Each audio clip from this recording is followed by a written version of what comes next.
alala. Wait nga lang. Bakit yung anak ko tahimik lang? Tignan ko nga sa kwarto niya. Oh, inay, bakit? Nagrun na raw ako dito, oh. Katahimik. Kasi na nagdodrawing ako dito, oh. Sige. Saan? Lalabas na nga ako, ah. Sige, anak. Lumabas pala siya, no? Asan na pa yung drawing niya? Asan yung paintbrush ko?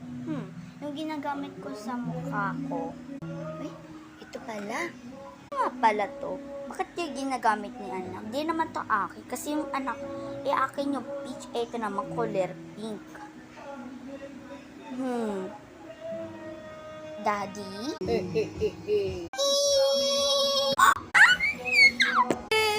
Tinatawag kita kung kanino sweetheart. Kanino?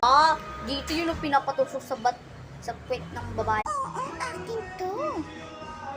Pero nawawala kasi, di ko kasi mahanap eh. Nay, ba't mahawak yung paintbrush ko?